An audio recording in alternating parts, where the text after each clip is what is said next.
Venice, 1725, a city of masks and murmurs, where a newborn named Giacomo Casanova first drew breath. His parents, traveling actors, knew applause but not security. When his father died, poverty settled on the family like evening fog across the canals. Yet even in hardship, the boy's eyes shone with quick wit, drinking in every secret the alleys whispered. Hardship would shape him, but intellect would define him, and the world would soon know his name. Childhood offered him no mercy. Frail, beset by nosebleeds and blinding migraines, Giacomo hovered between waking and oblivion. Doctors prodded and prescribed leeches, but none could explain the specter haunting his small body. Save my boy, Signora. I will pay any price but his life. Price is paid in faith.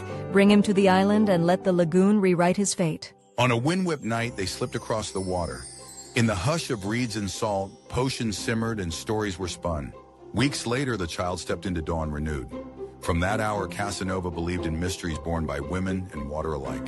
Back in Venice, priestly school beckoned.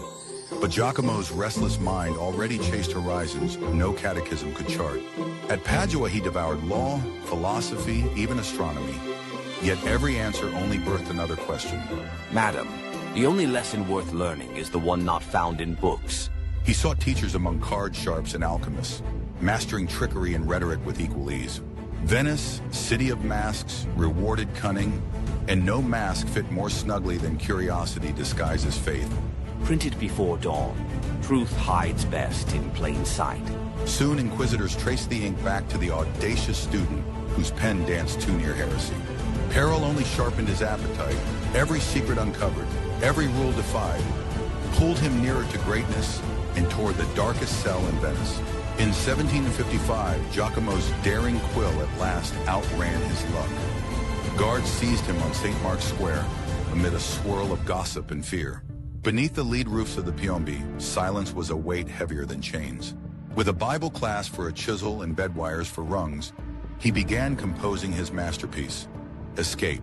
Father Balbi, can your strength match my design? If it brings freedom, I will move mountains, my son. Night after night they gnawed at the floor, hiding splinters beneath straw, counting heartbeats between patrols. But on the eve of breakthrough, warders transferred Giacomo to a loft cell, mocking his despair.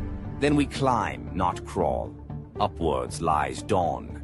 Through rafters and locked hatches they inched, bruised and breathless, until marble tiles replaced timber and the air smelled of freedom. At first light they stepped into the Doge's corridors, bowed to half-asleep clerks, and walked out the palace door like gentlemen late for breakfast. Beyond Venice, Casanova's flight became a gallop across Europe. Each border a new stage, each dawn another alias. Monsieur, your stories outrun even your footsteps. Diplomat today, spy tomorrow. Courts open to his silver tongue, unaware they dined with exile and enchanter alike. Fortunes won vanished by sunrise.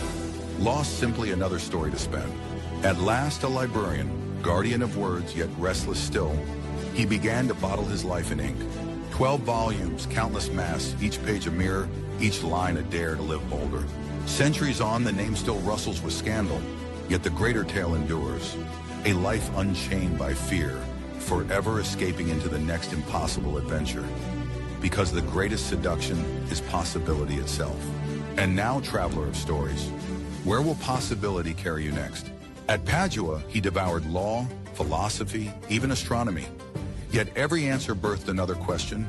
Venice rewarded cunning, and no mask fit more snugly than curiosity disguised as faith.